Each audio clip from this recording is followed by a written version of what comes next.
EP Magazine presents Layla Tamimi and her uplifting story, from suffering a debilitating paralysis and stroke to graduating this past January with honors from Montclair State University. In addition, we focus on vision, hearing, speech, and how these impact the development and education of people with special needs. Read it today at www.epmagazine.com. Oscar Mike Radio is a proud podcast partner of Reach Across America Radio, heard every Thursday at 11 a.m. and Sunday at 8 a.m. Eastern. They're also big supporters of the nonprofit I Got Your Six, Two Lives at Once. And with every wreath you sponsor through Oscar Mike Radio, $5 goes back to this great organization dedicated to making a difference in the lives of veterans, law enforcement, firefighters, and first responders battling PTSD. Two Lives at Once pairs these brave men and women together with dogs rescued from kill shelters. In this way, two lives are saved at the same time by saving each other. Donate now.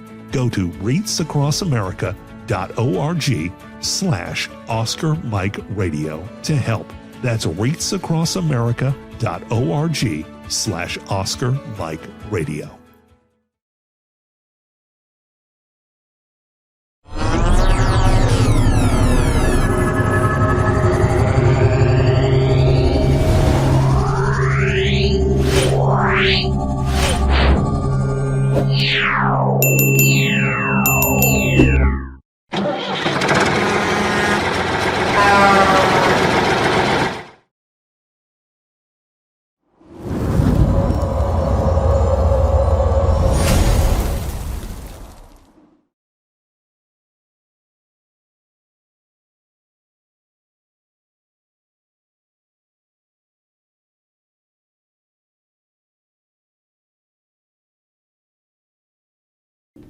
Suicide is preventable, and each of us has a role to play in suicide prevention.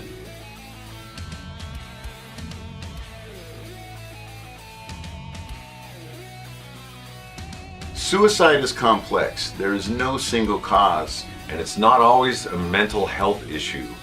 It could be loss of a job or home, financial or relationship issues, pain, or leaving the military. Suicide does not discriminate. It affects all ages, races, and genders, veterans or not. If you know a veteran who is struggling, connect with them. Let them know help is available. There is quick and easy access to services in times of crisis. Dial 988, then press 1. Talking about it is okay. Don't keep it inside. Don't be ashamed. Don't wait. Reach out. Find resources at va.gov/reach.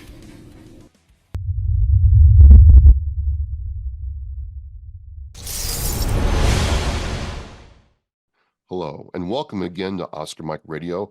I'm your host. My name is Travis. Oscar Mike Radio is part of the Hoobazoo Network. You can find out more on hoobazoo.com. I want to thank my sponsors, Joyce ASAC of ASAC Real Estate, Army National Guard, veteran Mark Holmes of Reaper's Detailing and Power Washing, and my supporters, Cason Shaving Company, Exceptional Parent Magazine, and Black Cat Designs. You'll never know what you're going to see when you tune into Oscar Mike Radio. It could be anything.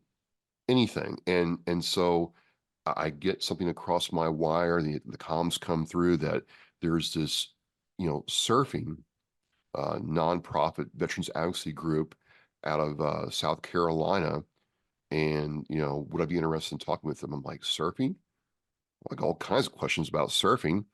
And, when I think about surfing, I think about California and my time in Camp Pendleton. So I said, yeah, sure. So I want to introduce to you my next guest with the Warrior Surf Foundation, Navy veteran Stephanie Dasher. Stephanie, welcome to Oscar Mike Radio. Thanks for having me on. Appreciate it. Absolutely. So there's tons of good stuff. I'm just full of questions and inquisitive mind and all that. But before we get into the good stuff, and it's all good, kind of tell us about your background, what you did in the military, and we'll start there. Yeah, I joined the military straight out of high school. I planned to go to college. I always joke my parents weren't filling out the FAFSA paperwork fast enough. So I went down to the recruiting station, and I wanted to take the ASVAB. I actually wanted to be a pilot.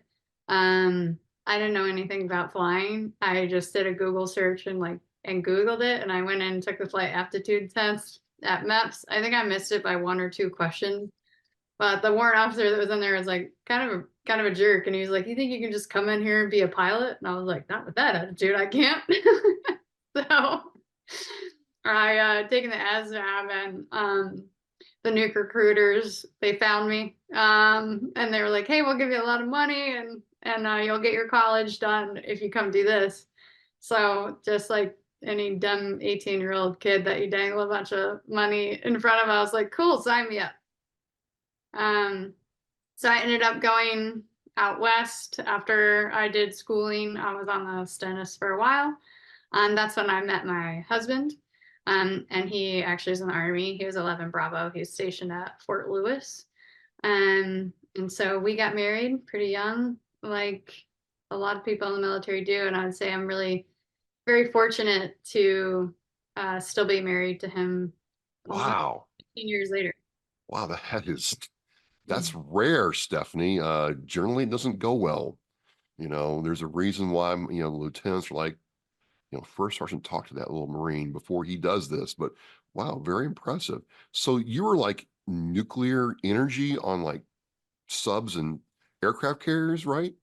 Nuclear power, yeah. They didn't let women on submarines until just when I was getting out. So on They an aircraft carrier, so they're all nuclear powered, right? So look, I can't help myself. I'm going to date myself a little bit here, but whenever I hear that, I think of the Star Trek movie where they're saving the whales or whatever. I forget what it is, but anyway, Chekhov says to Captain Kirk, "We've got to go to the USS Enterprise and get some of their nuclear energy," and they just kind of walk right into the aircraft carrier and, for lack of a better term, download some nuclear energy and walk right out. I mean, somebody didn't get their Firewatch ribbon that movie, right? I mean, come on, how's that work? that doesn't work if you want to continue to live a happy, healthy life. That's for sure. So what is it? So just let me go technical here, for instance. So what is it about nuclear power that the Navy likes for, driving a ship that big versus, other nations aren't really using nuclear power for all their aircraft carriers yet? Hmm. What is the main thing with nuclear power? I think it's just very safe and it's very efficient. Yeah, because it's like 20 to 30 years before you have to refuel. Listen, when I got out, there was a big black book that they gave me that was like about this large. And they're like, "Hey, read this and then sign this paper saying you read it." And all of the classified information stays classified. So I actually don't know the rules on if I can tell you that or not. This is a first for Oscar Mike Radio. She can neither confirm nor deny what I'm asking her. This is great. Stephanie, we're off to a good start here. I'm going to remember this one for a while. So you get married to the love of your life. You're still married to him. You work on a super cool MOS, a lot cooler than Hawk, by the way. And, you didn't have to go in the desert, and you had like air conditioning all the time. So that was fantastic. And then what happened for you to get out of the Navy?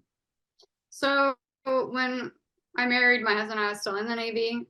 He deployed to Iraq, and when he got back, we got pregnant pretty immediately, which was a surprise and a shock to both of us. And not really, we were really young. We didn't know, and we weren't trying to get pregnant. We didn't really know what to do with that, especially because anytime there was a loud noise, he was still hitting the deck and prone crawling across the floor to check out what was happening outside of our apartment door. And so it was a challenge trying to just navigate life and figure it out. And I think ultimately knowing, kind of having a little bit of an idea of what was in store for him and us, I think there was just an inner intuition I had that me staying in wasn't gonna be beneficial. So I ultimately decided that I would get out. Okay, so you get out and you support your husband and there's challenges there. Where did surfing come into your life? Was it at this point, or were you surfing when you got into the Navy? I'd surfed a few times when I was in high school, Yeah. but nothing really profound. I didn't have a lot of skill. Really, what happened was after he got out, and because he was stop loss while he was over there, so when he got out, he was dealing with some of those initial issues that happen when you come back from deployment, and after a while, those kind of faded away, and something more insidious took its place, and there was a lot of depression and anxiety, and he was struggling really deeply for years. He tried a lot of different things, a lot of different medications and different kinds of therapies and experimental therapies, and they didn't work, and some of them actually made it worse in a lot of ways. And we just got to the point where we were really desperate. I wouldn't leave him home alone, because I was afraid of what I would come home to Yeah. a lot of the times. And so I'd always leave a kid with him because I'm like, oh, if he has this responsibility, he loves these kids, everything will be okay. And he was seeing a therapist at the VA here where we live now. And she was like, hey, have you heard of this organization? And he came home and he told me about it. And I was like, cool. I'm like, we'll do it. Sign us up. I love the ocean. Take us out there. And he was like, no, I don't want to do that. I don't want to be around any veterans. I hate people. I hate veterans. And I'm like, I'm signed us up. So I really drug him out there. And I like to joke that, um, there was possible talk of divorce on our way there. And he hated it initially. He didn't like it. He didn't want to be there. He, yeah, he just wasn't there for it. But I also saw this little piece of him kind of come alive because he's an athlete and surfing's not easy. And he sucked at it at first. And so there's this little like niggling of like a challenge inside of him where he's like, I'm gonna master this. And so that kind of came alongside of all the other pieces. And so that's really how we got involved in surf therapy. Killing me, Stephanie. You're killing me because this sounds like this thing called love that I don't believe in. And that you loved him and made him do something he didn't want to do, but you knew would be good for him. And then he started liking it. That sounds like love, like because you had to drag him kicking and screaming to something that would be good for him. Yeah. That has to be. Is that love? Is that what that is? Um, yes. I mean, I think that love is showing up in the hard spots and the difficult places and meeting people where they are. And yes, I love him very much. And I've always only wanted the best for him. So was this organization at the time the Warrior Surf Foundation, or was it a different org? It was the Warrior Surf Foundation. It was founded by Andy Manzi, who's also a Marine veteran. So And yeah, exactly. He had a similar experience. He deployed overseas, came back, was struggling. A friend of his took him out surfing in the winter in Connecticut, and it really changed his life. And he was like, "Whoa, this is doing something to me, and I want to help other people experience this." So let's go down that rabbit hole for a second. You're watching your husband come to this thing, and you're dragging him. You're coming to this whether you like it or not, and he might not show up, but you see a little spark. What was it like watching the spark catch fire in your husband as he, kept going back? Hmm. That's a really good question. I think for me, it was uh, just a little glimmer of hope. Yeah. And a knowing and intuition. I just had this intuition that if I held the line and I pressed in, that something was happening and that things were gonna be different. You're sounding really Marine-like right now, Stephanie. I mean, I'm tracking fully. Like you sound like a Marine right now. I'm like, you sure you're Navy? You sure? We have a disproportionate number of Marines that come through our program. So how did you go then? You're watching your husband do this and he changes, right? And you get hope. So what said to you, you know what? This has worked. It had to start having benefits in other parts of your marriage as a parenting and everything else. I mean, it had to, change things, right? Oh, definitely. I think the first big thing that I saw change was just really him unfolding, beginning to connect with other people and forge friendships, but his mindfulness, his ability. We talk a lot about mindfulness. I think the word gets so overused in our society today, but really it's the ability to be present right here, right now in this experience, to not time travel back into a past that no longer exists or fortune tell a future that's not real. And so his ability to be present in the moment just rapidly increased, and the way in which he was dealing with stressors changed too, right? So our cortisol levels, they go up when we have these kinds of hard traumatic experiences, and then they stay there, and so these little things set us off. And so bringing those cortisol levels back down, I just watched a podcast yesterday and I can't remember the name of it, but and they were just talking about being able to sweat cortisol out. Really? So so bringing those cortisol levels back down and then getting the tools to be able to deal with everyday stressors so that it's not compounding. Awesome. Awesome. So when did it come from, hey, I'm participating in this program, it's changing our lives to, I want to be more involved in the program as, a volunteer or leadership, Stephanie? So probably within the first 3 to 6 months, I was like, I looked at Andy and I was like, I'm a nerd. You guys have paper on the beach. Let me help you. And he linked me up with one of their board of directors at the time was also a nerd. And we just came together and we're like, okay, how do we make this thing more efficient? How do we make it better? How do we digitize everything? And just started building out processes. And really, they couldn't get rid of me. And so here we are today. It's interesting you say that because I come from a very, process-oriented professional background, and a lot of what I do here is based on, automating redundant tasks and so on and so forth. But a lot of nonprofits don't see the value in doing that up front, and so they get mired down in the minutia and details when they could be more efficient. What was it like making that change to the organization as part of your first, foray into advocacy? Um, I think in some ways it was really beautiful, and in other ways I learned a lot of hard lessons about people and how people operate, and how very specifically that not everyone thinks the same way I do. And about how important it is to get buy-in from people before you change things. They have to believe that it's worth it, that the change is worth it. We get, myself included, all of us in life, we just get so identified with our actions and our thought processes, and it can be really hard to make changes. Um, I think it's so beneficial and it's really powerful, and it's been able to drive the organization to where it is now.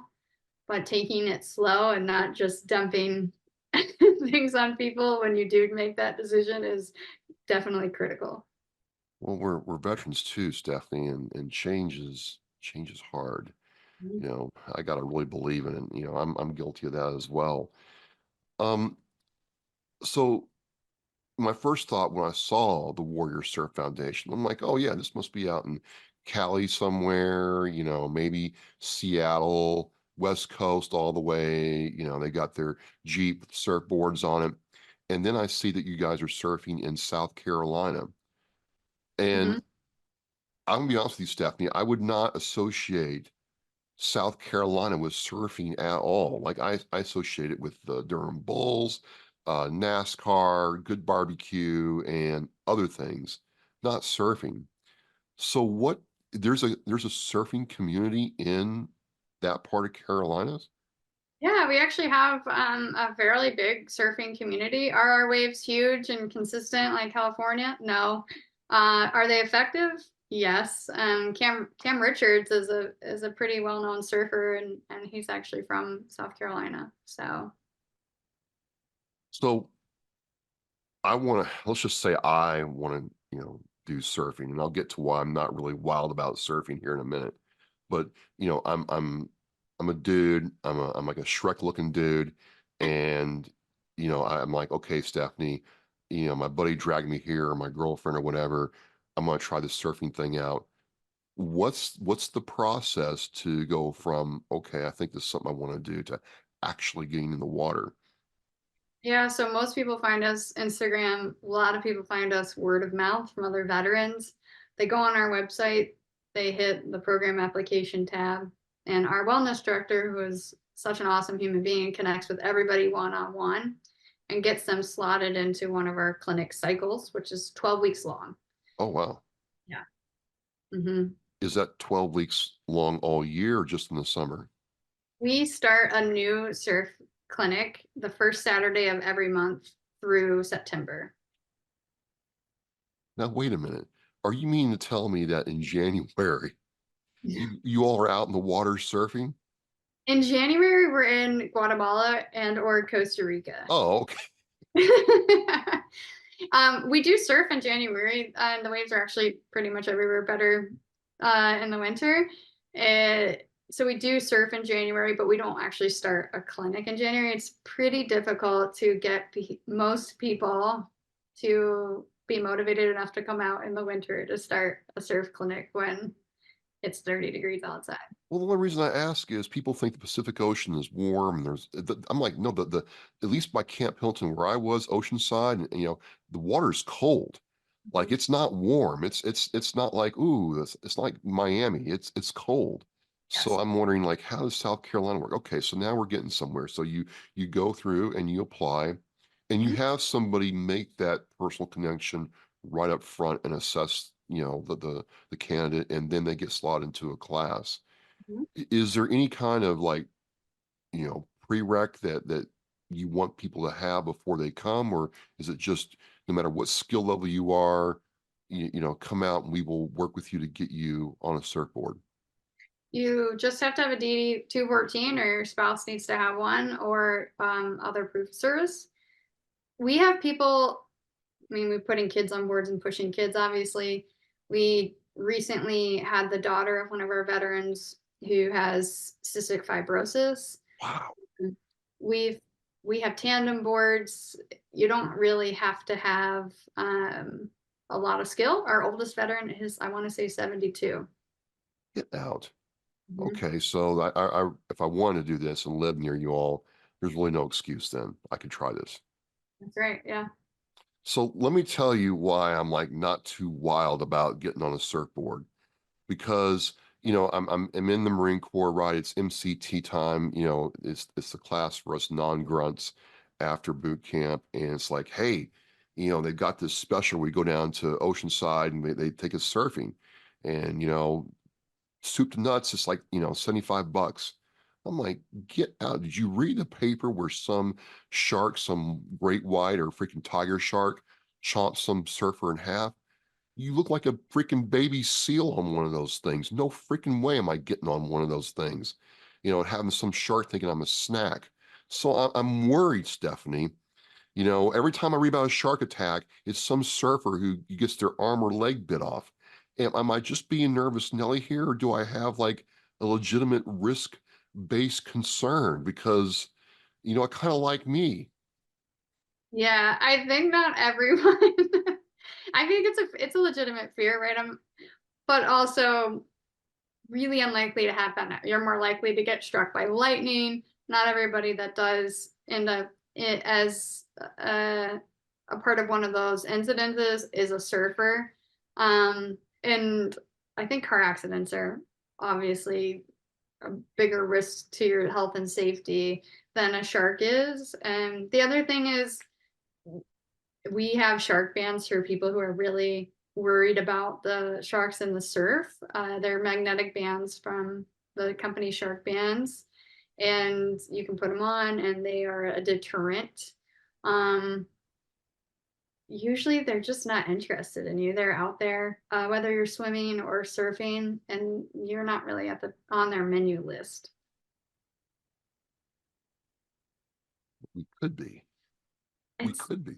it's pretty unlikely, and usually it's accidents. Most people aren't getting chomped in half, thankfully.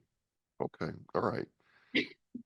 Okay. I'll internalize that a little bit more. Maybe I'll face that fear. We'll see. But you see these veterans start off on the program, and maybe they're like me, who like, you know what, I'm not going to be someone's snack or lunch, so I'm out. But okay, I'm here and I'll try it. Or they're like your husband, who's, the love of their life is like, you will do this or else. I don't know. What happens from your perspective when you see that veteran or their spouse go through the program and they start changing? Not just for you, but for your whole team, because I'm looking on the website, it's not just you and the founders, like you have a whole team to support this mission. How's that feel to you all? I would say, and I think I can speak for the team, when we see these kinds of profound impacts, it is so powerful to us. It's, if you're in, a lot of our team has either been in the service or they have family members who are in the service. And so they're just service driven people who want to help other people. And it would be a lie to say that it doesn't feel good to see someone else um, improve their life. That being said, to me, and I think to some of our other staff, there's a real deep personal connection there, because many of us know what it's like to be on the other end of that feeling, to be in the deep, dark places where you feel like you can't get out of. And the truth is, you can get out of them. There is hope, and you just can't give it up. There's always a little glimmer. So, how does surfing do that? The only thing I can relate to it is like when I get on my motorcycle, no matter what kind of mood, what's going on, the minute I put it in gear, everything goes away and I'm in a different place and it refuels my soul. But surfing's a little bit different because there's no motor, there's no engine, it's just you and the waves. Kind of describe for me what that feels like, if you would. Yeah, so I think each part of our program is designed really to mirror the next. So with surfing, you have to be super present. I imagine that you have to be super present when you ride a motorcycle too. Yeah. Super focused on the moment. Because if you're not, you're going to get wrecked. So that's one piece of the puzzle, is your mindfulness is coming online. The other piece of the puzzle, and I've heard this said by many surfers, and I'll repeat it because it's true. The energy of a wave, it starts out somewhere in the far distances of our universe, right? Before it makes its way all the way to our galaxy and our solar system and our moon that creates the tides and the waves. And that's, you're tapping into that rhythmic energy. And it makes our brains a little bit more malleable, makes them more open to change. And when you couple that with our wellness coaching, which is based on positive psychology, evolutionary psychology, and resiliency, you begin to see shifts in thinking, in processing, in perspective. And so there's this peaceful moment that allows us to shift the way we perceive the world, the way we think, and become more in tune with our authentic selves, which I think when we experience hard things like trauma before the military, during the military, after the military, it shifts us off course a little bit. And these tools like mindfulness, yoga, positive psychology, evolutionary psychology, they help us point our compass back to true north. And that enables us to find a sense of purpose. And we all need purpose and community to thrive.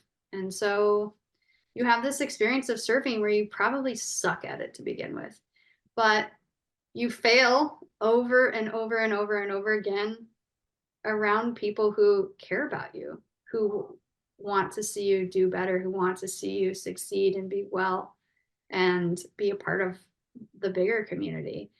And there's something very powerful about failing until you succeed with a group that cares about you.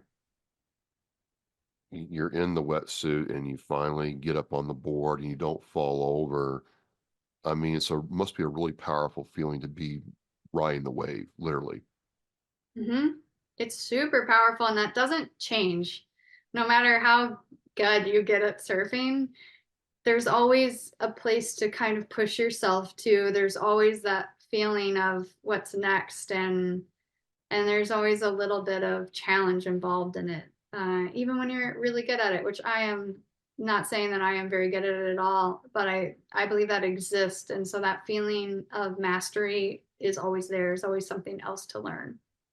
Just to go back to the community aspect for a minute, you all have been around for a little while now. What I'm saying is you're not a new nonprofit by any stretch of the imagination. What, how has the community developed and grown over time?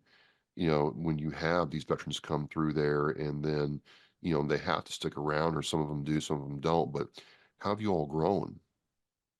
We've really grown quite a lot, and kind of had this joke that if you build it, they will come joke. One of the very first initiatives that we came up with were that we would, when we graduate people from our program, we wouldn't kick them to the curb. We would put them in alumni status.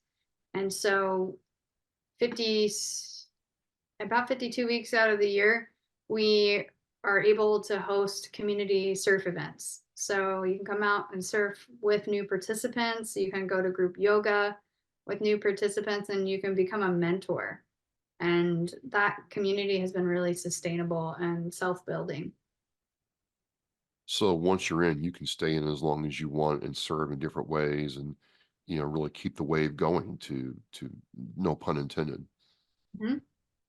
Yep. How has this changed your life then? You go from being in the Navy working on nuclear propulsion to, no propulsion, it's just the waves guiding you, to now serving in this way. How have you changed, Stephanie? Gosh, tremendously so. I'd like to say that, we you forget when you're in it how powerful the tools can be. If I look back on my life 10 years ago, I would not have thought I would be sitting here having this conversation. I am eternally grateful to be in a position to be able to serve, to go out there and do the hard work of building this nonprofit to make sure we can do programming. Um, and it's changed my life in the sense that uh, I have my own purpose in this, and I've learned so much about myself, about working with people. It's really made me a much better person. I'm very humbled every day by it. That's really inspiring, really is. What's next for Warrior Surf Foundation this year? I mean, we're still early in the year when we're recording this, but I mean, what's the overall goal or main initiatives for Warrior Surf Foundation in 2024?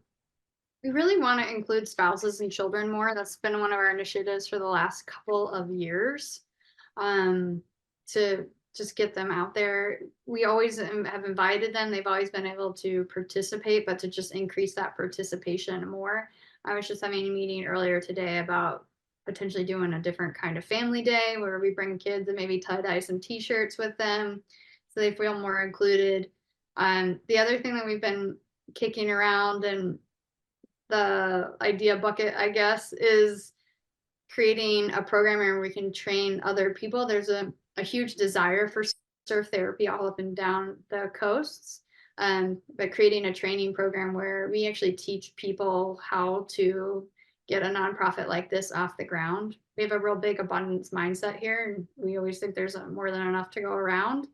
But we know we can't do everything, and we can't be everything to everybody. So how do we get this programming out to more people? That's a very different perspective in the nonprofit world, Stephanie. I don't hear that. In fact, I've never heard that before. And, usually you're advised to keep your cards close to your chest because, why should you give away what somebody else hasn't earned in the nonprofit space? That's a very interesting perspective. Why did you all go that way? I think that we just really believe that we want as many people that want to be able to do surf therapy to have access to it. We've done a really good job. Our team has done a really good job of honing in what a 12-week surf therapy program can look like to be really beneficial. And there's just so much, in my humble opinion, gatekeeping in the world. And why would we, who are supposed to be people of service, keep anyone from that? Interesting. Very, very interesting. It's a refreshing perspective to hear because it goes back to the whole, mindset of you go further together. Mhm. You go further together. And I see it with a lot of nonprofits is they're so closed off to collaboration and other opportunities that they wind up just, you know, they can't go as far fast, they can't get going, and eventually they get frustrated and quit. So um, that is very refreshing to hear. So I'm in the South Carolina area, or I'm on the World Wide Web, social media. How do I connect to the Warrior Surf Foundation and, understand what you all are doing? So the easiest way to get connected to us is go to our website, which is warriorsurf.org, or get on Instagram, which is also Warrior Surf, and follow us on there. We just got back from our 2 retreats that we host in Central America for veterans who've graduated our program. So we've got a lot of new content from that coming out, which we're really excited to share. Well, I will have the website link and the Instagram link, any other social media link in the Oscar Mike Radio show post. Um, I certainly, ladies and gentlemen, had a good time looking at the photos, and I'm like, well, maybe if I get over my concern of sharks, I'd give this a try if I was in the South Carolina area. So I encourage you to check it out. You got some good stuff coming up for 2024. I love the focus on the family. I really believe that that's truly the next step of veterans advocacy is the whole family unit. We talked about that here before in Oscar Mike Radio. It costs money and time and effort to do this. What if somebody wants to support you all on a financial level or, any other kind of need you all have? How can they do that? Yeah, well, that's true. It does cost money because our program is 100% free to veterans and their families. Um, so if somebody wanted to support us financially, I would never say no to that, because they really are making an impact and changing lives. And they can head over to our website, warriorsurf.org/donate or /volunteer. Fantastic, fantastic. So listen, this is the kind of thing we're going to have on Oscar Mike Radio where veterans do amazing things in the military and then use their military experience to serve outside and different things.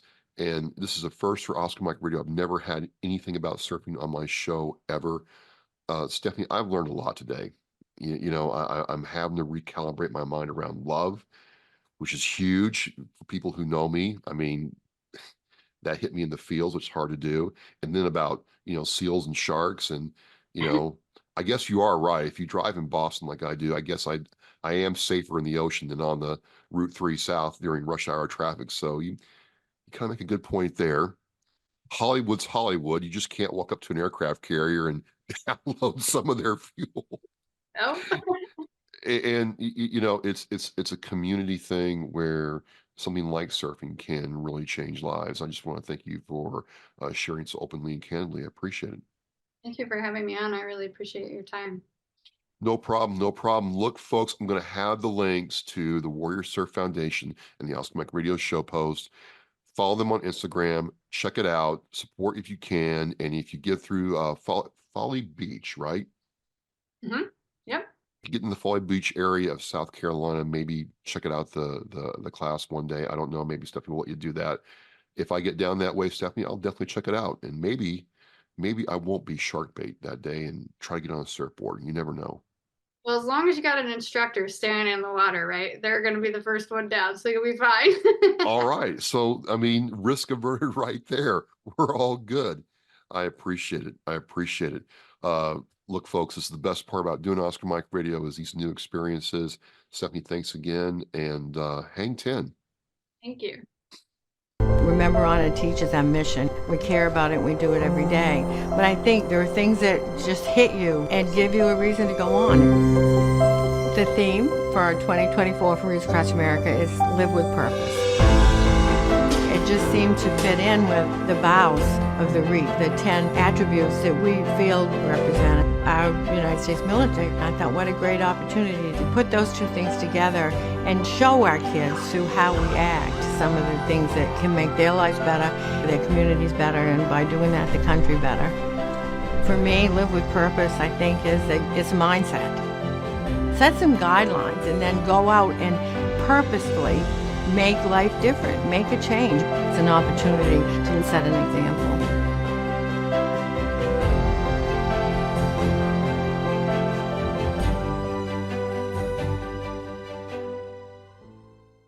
Thank you for listening and watching Oscar Mike Radio, where our active duty service members and veterans are in action and the mission is in flight.